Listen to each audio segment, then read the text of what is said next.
दोहरी मार इस वक्त लोग झेल रहे हैं। अधिकतम तापमान गिरकर 16.9 डिग्री सेल्सियस कई जगहों पर पहुंच गया है और नतीजा ये कि विजिबिलिटी बहुत कम इस वक्त नजर आ रही है। तो विजिबिलिटी बेहद कम हो गई है, 100 मीटर दूर तक देखना काफी मुश्किल हो गया है और ऐसे में लोगों को भारी परेशानी हो रही है क्योंकि कोहरे का कहर इस कदर लोगों को परेशान कर रहा है कि वाहनों की रफ्तार थम सी गई है। सड़कों पर रेंग रेंग कर गाड़ियां इस वक्त चलती हुई नजर आ रही है क्योंकि दिल्ली एनसीआर समेत कई ऐसे राज्य हैं जहां पर कोहरे का कहर बहुत ज्यादा देखने को मिल रहा है और साथ ही साथ प्रचंड सर्दी की वजह से भी लोगों को भारी परेशानी हो रही है। यानी कि इस वक्त पूरा उत्तर भारत ठंड के साथ साथ कोहरे की मार झेलता हुआ नजर आ रहा है। तो उत्तर भारत में धुंध की एक मोटी चादर देखने को मिल रही है, लेकिन बात अगर सब दिल्ली एनसीआर की करेंगे तो यहाँ पर तापमान में लगातार गिरावट देखने को मिल रही है। अधिकतम तापमान गिरकर 16.9 डिग्री सेल्सियस दर्ज हुआ है और ऐसे में ठंड लगातार बढ़ती हुई नजर आ रही है। लोगों को इस वक्त दोहरी मार से जूझना पड़ रहा है। एक तरफ कोहरे का कहर तो दूसरी तरफ प्रचंड ठंड ने लोगों को काफी परेशान कर दिया है। तो पूरे उत्तर भारत में, ना सिर्फ दिल्ली एनसीआर की अगर हम बात करें बल्कि पूरे उत्तर भारत में इस वक्त ठंड का प्रचंड रूप देखने को मिल रहा है और सिर्फ अभी ये शुरुआत है। आगे आने वाले दिनों में विशेषज्ञ ये बता रहे हैं कि ठंड और भी ज्यादा बढ़ सकती है। शीतलहर को लेकर भी अलर्ट जारी किया गया है। रजा उल्ला संवाददाता तमाम जानकारी के साथ जुड़ चुके हैं। रजा, लगातार देखिए शहर शहर ठंड का जो प्रचंड रूप है वो देखने को मिल रहा है। आप जहां पर मौजूद हैं, ठंड को लेकर क्या स्थिति?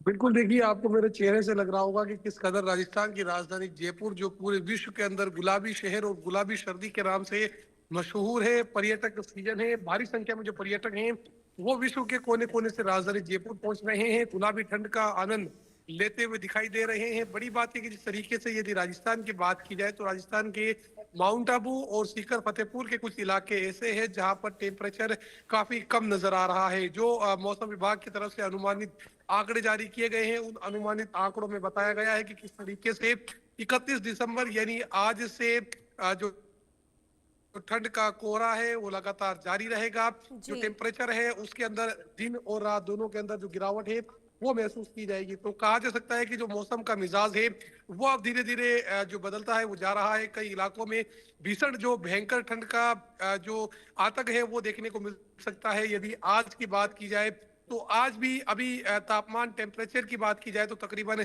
9 से 10 डिग्री जो टेम्परेचर है वो राजस्थान के कई इलाकों में नजर आ रहा है। राजस्थान के माउंट आबू इलाके की बात की जाए तो वहां पर टेम्परेचर है वो काफी कम है। इसके अलावा दिन के समय की यदि टेम्परेचर की बात की जाए तो तकरीबन 15 से 17 डिग्री टेम्परेचर है वो राजस्थान के कई इलाकों में नजर आता है। लेकिन जैसे जैसे शाम को 7 या 8 बजती है, हवाओं का चलना शुरू होता है, सर्दी का सिस्टम लगातार जारी रहता है, तो उसके बाद अपने आप में ये कहा जा सकता है कि जो टेम्परेचर है वो धीरे धीरे गिरना शुरू हो जाता है और गिरने के बाद में जो ठंड और सिकुड़न का एहसास है वो यहाँ पर फिलहाल नजर आता है। जी बिल्कुल, और देखिए अलर्ट भी जारी किया गया है रजा। लेकिन चलिए मैं आपके पास आऊंगी। हमारे साथ आरजू सेठ दिल्ली से लाइव जुड़ चुके हैं और इसी के साथ ही कामेश्वर शर्मा शिमला से लाइव जुड़े हुए हैं। आरजू मैं आपके पास पहले आऊंगी क्योंकि दिल्ली में भी लगातार देखिए जो अब ठंड है वो बढ़ती हुई नजर आ रही है, दूसरी तरफ कोहरे का भी असर है। तो क्या अभी नजारा इस वक्त दिल्ली का देखने को मिल रहा है? जी बिल्कुल, देखिए पूरे उत्तर भारत समेत देश की राजधानी दिल्ली में कोहरे का कहर जो है वो देखने को मिल रहा है।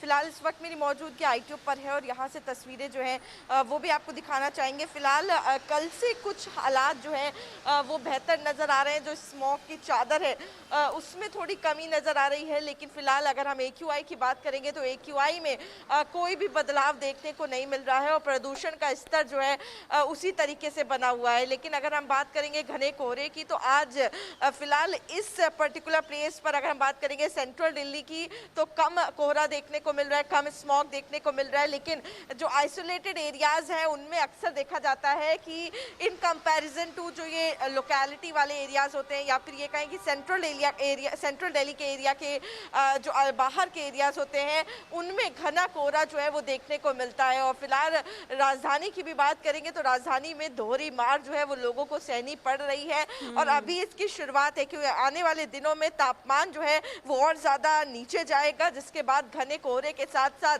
प्रदूषण का स्तर जो इस वक्त भी 400 के करीब बना हुआ है वो आने वाले दिनों में भी बना रहेगा। जी बिल्कुल, यानी कि देखिए काफ़ी परेशानी से जूझते हुए इस वक्त दिल्ली के लोग नज़र आ रहे हैं, लेकिन कामेश्वर, अब शिमला की क्या तस्वीर सामने आ रही है? शिमला के कई ऐसे क्षेत्र हैं जहां पर तापमान में भारी गिरावट देखने को मिल रही है। तस्वीर भी दिखाइए और साथ ही साथ वहां के अभी अब टेम्परेचर को लेकर क्या स्थिति है, ये भी बताइए। जी बिल्कुल, अगर देखा जाए जिस तरीके से जो बीते दिन से ही यानी कि बीते रात्रि से जो पश्चिमी विक्षोभ सक्रिय हो गया, जिसके चलते जो आईएमडी के अनुसार खासकर जो चंबा, लाहौल स्पीति, किन्नौर और कांगड़ा की ऊंचाई वाले क्षेत्र में बर्फबारी की संभावना जताई गई है। जबकि देखा जाए बीती रात्रि को जिस तरीके से शुक्ला दर्रा, रोहतांग और बारालाचा में भी हल्की बर्फबारी देखने को मिली है। और अगर जिस तरीके से जो देखा जा रहा है सुबह और शाम के समय में जो तापमान में अत्यधिक जो गिरावट देखने को मिल रही है। अगर इसके अलावा हम बात करें जो बिलासपुर और मंडी में भी जिस तरीके से जो कोहरे का येलो अलर्ट जारी किया गया है, जिसके चलते खासकर सुबह 10 बजे तक जो वाहन चलाने में भारी परेशानियों का सामना करना पड़ रहा है। और वहीं अगर देखा जाए जिस तरीके से अभी तक हिमाचल प्रदेश में जो वर्षा ना होने के चलते जो किसान और बागवान अत्यधिक चिंतित है, क्योंकि जिस तरीके से गेहूं की बुआई नहीं हो पा रही थी। और अगर देखा जाए जो सेब के लिए भी कहीं ना तो कहीं जो बर्फ और जो वर्षा अत्यधिक अनिवार्य होती है, और कहीं ना तो कहीं जो बर्फबारी है सेब के लिए एक टॉनिक का कार्य करती है। और हिमाचल प्रदेश में देखा भी गया है 5500 करोड़ के करीब जो कारोबार है वो सेब के ऊपर निर्भर करता है। वहीं दूसरे आय का स्रोत जो है वो है पर्यटन। यदि बर्फबारी पड़ती है तो निश्चित तौर पर हिमाचल प्रदेश के जो छोटे व्यापारी है, चाहे ढाबा, होम स्टे, घोड़ा चालक, टैक्सी चालक समेत अनेक जो लोग हैं, उनकी जो अर्थव्यवस्था भी कहीं ना तो कहीं मजबूत होती है। मैं अपने सहयोगी से चाहूंगा कि फिलहाल यहाँ की कुछ तस्वीरें दिखाई जाए। जिस तरीके से अगर हम बात करें तो अभी भी जिस तरीके से शीतलहर प्रदेश के अधिकांश जिले में देखने को मिल रही है, और खासकर इससे जो तापमान में अत्यधिक जो गिरावट दर्ज की गई है, इससे अगर देखा जाए जो हिमाचल प्रदेश की अगर हम बात करें तो आज भी आईएमडी ने जो किन्नौर, लाहौल स्पीति, चंबा, कांगड़ा, कुल्लू जिला की अधिक ऊंची चोटियों में स्नोफॉल होने की संभावना जताई है। इन जिलों के अलावा शिमला, मंडी के ऊंचे क्षेत्रों में भी हल्की जो बारिश का पूर्वानुमान है। वहीं अगर मैदानी इलाकों में जो मौसम है वो साफ रहेगा। इससे जो पर्यटन कारोबार से बागवानों के साथ साथ किसानों को भी भारी बारिश और बर्फबारी के आंच बद गई है, क्योंकि प्रदेश में 2 महीने से ज्यादा ड्राई स्पेल हो गया है। और नवंबर माह में नॉर्मल से 96% कम और दिसंबर में नॉर्मल की तुलना में 100% कम बारिश हुई है। अगर देखा जाए बारिश से और बर्फबारी से पहले प्रदेश के ज्यादातर शहरों के अधिकतम तापमान और न्यूनतम तापमान में उछाल दर्ज किया गया है। खासकर शिमला और कुफरी के तापमान में सबसे ज्यादा उछाल आया है। तापमान की बात करें तो शिमला के नॉर्मल से 5.7 डिग्री के उछाल के साथ 11.8 डिग्री सेल्सियस और कुफरी का 10.2 डिग्री सेल्सियस हो चुका है। और वहीं अगर मैदानी इलाकों की बात करें तो सुबह शाम रात को जो मौसम ठंडा बना हुआ है। सुंदरनगर के ही तापमान में 4.5 डिग्री, भुंतर का 4.5, बिल्कुल, यानी कि मनाली का कामेश्वर, 5.4। ठंड में लगातार देखिए वहां पर ठंड जो है बढ़ती हुई नजर आ रही है। सूखी ठंड है, इस वजह से किसानों को परेशानी हो रही है, लेकिन राहत की बात यह है कि वहां पर कोहरे का असर नहीं देखने को मिल रहा है। ठीक है, आप बने रहिए, मैं आपके पास वापस लौटूंगी। बड़ी खबर का पहले रुख कर लेते हैं। पंजाब, हरियाणा और बिहार तक धुंध की मोटी चादर इस वक्त देखने को मिल रही है। 100 मीटर दूर तक देख पाना काफी मुश्किल हो गया है। दिल्ली एनसीआर में कोहरे का प्रकोप देखने को मिल रहा है। कोहरे के प्रकोप में वाहनों की रफ्तार धीमी होती हुई नजर आ रही है। उत्तर प्रदेश में विजिबिलिटी इस वक्त बेहद कम है कोहरे के कारण, और आवाजाही में लोगों को भारी परेशानियों से इस वक्त जूझना पड़ रहा है। चेतन सेठ भोपाल से हमारे साथ बने हुए हैं, उनका भी रुख करेंगे और भोपाल की क्या तस्वीर है ये भी जरा देखेंगे, क्योंकि देखिए अलग अलग शहरों में इस वक्त स्थिति कोहरे को लेकर, ठंड को लेकर बेहद खराब नजर आ रही है।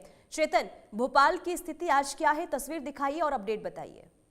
बिल्कुल, देखिए मध्य प्रदेश में फिलहाल मौसम साफ है, लेकिन ये कह नहीं सकते कि भोपाल के साथ साथ भोपाल के जो आसपास के इलाके हैं वहां पर कोहरे की चादर जरूर उड़े हुई है। हालांकि भोपाल में भी ठंड का एहसास बहुत होने लगा और अभी विजिबिलिटी देखें तो मौसम जरूर भोपाल का खुला हुआ है। एक बार मैं आपको तस्वीरें भी यहाँ की दिखाऊंगा, बड़ी महत्वपूर्ण ये तस्वीरें हैं क्योंकि मौसम पूरी तरीके से अभी साफ है। सूर्य देव के जो दर्शन हैं वो दर्शन हो चुके हैं, तो साफ तौर पर कहा जा सकता है कि सूर्य देव के दर्शन तो हो रहे हैं, लेकिन भोपाल के जो मध्य प्रदेश का उत्तरी इलाका है उस इलाके में अभी भी कोहरे की चादर देखने को मिल रही है। खास तौर पर बुंदेलखंड के अलावा जो मालवा इलाका है वहां पर जो कोहरे की चादर देखने को मिल रही, लेकिन भोपाल में मौसम पूरी तरीके से खुला हुआ है, लोगों की आवाजाही सुचारू रूप से चल रही है। लेकिन कहा जाए कि जिस तरीके से ठंड का प्रकोप है भोपाल में वर्तमान में जो टेम्परेचर है वो 11 डिग्री के लगभग है, और न्यूनतम तापमान की अगर बात की जाए भोपाल की तो न्यूनतम तापमान जो भोपाल का है वो लगभग 5 से 6 डिग्री तक पहुंच जा रहा, और सुबह शाम तापमान में गिरावट भी देखने को मिल रही है। अधिकतम तापमान राजधानी भोपाल का 23 डिग्री पर पहुंचा हुआ है। तो कहा जाए कि लंबे समय से कहा जाए कि अभी फिलहाल सूर्यदेव के दर्शन तो हो रहे हैं, लेकिन प्रदेश के जो उत्तरी इलाके हैं जैसे बुंदेलखंड है, ग्वालियर चंबल संभाग के कुछ इलाके हैं, ऐसे प्रदेश में 18 से ज्यादा जिले हैं जहां पर मौसम विभाग की ओर से जो अलर्ट जारी किया गया है। बताया ये भी गया मौसम विभाग की ओर से कि इन इलाकों में जो है मौसम ऐसा ही रहने वाला है। विजिबिलिटी महज 50 मीटर की रह गई है। भोपाल, जबलपुर समेत कई इलाकों में जो ट्रेनें हैं वो भी बेहद लेट चल रही हैं। इस वक्त अगर देखा जाए तो 20 से ज्यादा ट्रेनें आधा घंटे से लेकर 5 घंटे तक लेट चल रही हैं। तो साफ तौर पर कहा जा सकता है कि अलर्ट तो जारी किया गया प्रदेश के कुछ हिस्सों में, लेकिन भोपाल का उम्मीद रहती थी हर साल कि हर साल दिसंबर के माह में यहाँ पर भी जो कोहरे की चादर ढक लेती थी। लेकिन इस वक्त जो भोपाल और भोपाल के जो आसपास के हिस्से हैं वहां पर मौसम जरूर खुला हुआ है, लेकिन सर्दी का एहसास बहुत ज्यादा हो रहा है। ऐसा नहीं कहा जा सकता कि यहाँ पर मफलर और स्वेटर की आवश्यकता ना हो। यहाँ भी कड़ाके की ठंड है और ठंड के साथ साथ अभी जो वर्तमान में टेम्परेचर है वो 11 डिग्री पर पहुंचा हुआ है। ठीक है चेतना, बने रहिए, आपके पास वापस लौटूंगी और पहले बड़ी खबर का रुख कर लेते हैं। देखिए, शीतलहर को लेकर मौसम विभाग ने बड़ा अलर्ट जारी किया है और दिल्ली समेत 8 राज्यों में शीतलहर का प्रकोप जो है वो बढ़ेगा। पहाड़ी राज्यों में लोगों को सतर्क रहने की अपील की गई है। 11 शहरों में आज से घना कोहरा और साथ ही साथ दिल्ली, देहरादून, चंडीगढ़ और जयपुर में बारिश की संभावना भी जताई गई है। ठंड का सितम लगातार बढ़ता ही जा रहा है, जिससे पूरे उत्तर भारत में कई राज्य ऐसे हैं जहां कोहरे की आगोश में है और गलन के कारण लोग घरों में इस वक्त दुबकने को मजबूर हैं। शीतलहर के बढ़ते प्रभाव के कारण कई जिलों में स्कूलों में छुट्टी भी कर दी गई है। वहीं आज से दिल्ली समेत 8 राज्यों में भी मौसम एक बार फिर से तेजी के साथ बदलने वाला है। और एक बार फिर से दिल्ली का रुख करते हैं, आरजू हमारे साथ बने हुए हैं। आरजू, देखिए, अलर्ट जारी किया गया है मौसम वैज्ञानिकों की तरफ से और ये कहा गया है कि आने वाले दिनों में और भी ज्यादा ठंड बढ़ेगी। दिल्ली का कौन सा वो इलाका है जहां पर इस वक्त ठंड के लिहाज से अगर हम बात करें तो स्थिति वहां पर बहुत गंभीर नजर आ रही है, क्योंकि मौसम वैज्ञानिकों ने यह कहा है कि शीतलहर भी आने वाले दिनों में पड़ सकती है। जी बिल्कुल, देखिए अगर बात करेंगे दिल्ली के मौसम की तो दिल्ली का मौसम और ज़्यादा बिगड़ने वाला है, क्योंकि वेस्टर्न डिस्टर्बेंस का असर जो है वो राजधानी में भी देखने को मिलेगा। फिलहाल हालातों की बात करेंगे तो तापमान की अगर हम बात करें तो मिनिमम टेम्परेचर जो है वो 3 से 4 डिग्री जो है वो और नीचे गिर गया है और इसके साथ ही मैक्सिमम टेम्परेचर में भी बदलाव जो है, गिरावट जो है वो देखने को मिल रही है।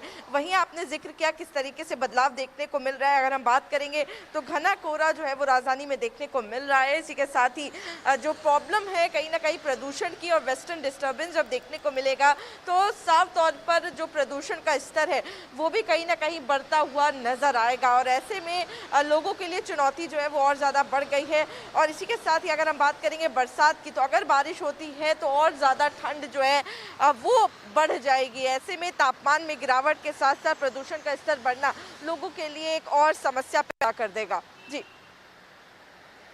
और क्योंकि आरजू, चलिए ठीक है, जो आपने तस्वीरें दिखाई वो कहीं ना कहीं कोहरे के कारण अगर हम बात करें तो वहां पर स्थिति जरूर गंभीर नजर आ रही है और हालात आने वाले दिनों में और भी ज्यादा खराब हो सकते हैं। लेकिन मैं आपके पास आऊंगी रजा उल्ला, अब क्योंकि देखिए ठंड लगातार बढ़ रही है, शीतलहर को लेकर भी अलर्ट जारी किया गया है। ऐसे में उन लोगों के लिए क्या व्यवस्था नजर आ रही है जो बेघर हैं, जिनके पास रहने के लिए घर नहीं है? क्या तैयारी प्रशासन की उन लोगों के लिए? बिल्कुल, देखिए एक बार हम राजस्थान के आसमान का नजारा दिखाना चाहेंगे। धूप है वो यहाँ पर हल्की हल्की निकल चुकी है, मेरे पीछे कोहरा हल्का हल्का जो है यहाँ पर नजर आ रहा होगा। और यदि बात की जाए लोगों की तो लोग यहाँ पर रेन बसेरों का जो सहारा है वो लेते हुए नजर आ रहे हैं। प्रशासन की तरफ से राजधानी जयपुर सहित पूरे प्रदेश के कई इलाकों में जो अलग अलग व्यवस्था है, अलग अलग इंतजाम है वो किए गए हैं। महिलाओं के लिए अलग रेन बसेरा और पुरुषों के लिए अलग रेन बसेरे की जो व्यवस्था है वो की गई है। जो जयपुर के सीनियर अधिकारी हैं वो तमाम लोग यहाँ पर अलग अलग रेन बसेरों का लगातार निरीक्षण भी कर रहे हैं और निरीक्षण करने के बाद इस स्थिति का जायजा भी ले रहे हैं। बाकायदा रेन बसेरों में सोने के लिए जो रजाई हो या फिर गद्दे हो, उन तमाम चीजों की जो समुचित व्यवस्था है वो यहाँ पर की गई है। यदि जयपुर की बात की जाए तो जयपुर के ट्रांसपोर्ट नगर इलाका, जेएलएन मार्ग, railway station, syndicate bus station, Jhotwara, Vaishali Nagar, Mansarovar सहित जो कई इलाके हैं जहां पर नगर निगम की तरफ से जो व्यवस्था है वो हर साल की जाती है। ठीक उसी तरीके से एक बार फिर राजधानी जयपुर में रेन बसेरों के जो इंतजाम है वो बेघर और असहाय लोगों के लिए की जा रही है। जयपुर के अंदर अलग अलग इलाकों में लोग जो है अलाव का जो ताप है वो करते हुए दिखाई दे रहे हैं। गर्म कपड़े जो है वो तमाम लोग पहनकर बाहर निकल रहे हैं। ठीक की वजह से बच्चों को खासा जो परेशानी का सामना है वो करना पड़ रहा है। हालांकि आज संडे है, बच्चों की छुट्टी है, लेकिन बच्चों की छुट्टी को लेकर कोई आदेश यहाँ पर जारी नहीं किया गया है। बच्चे आज छुट्टी पर है, लेकिन पिछले 2 दिनों से जिस तरीके से सर्दी का सितम लगातार जारी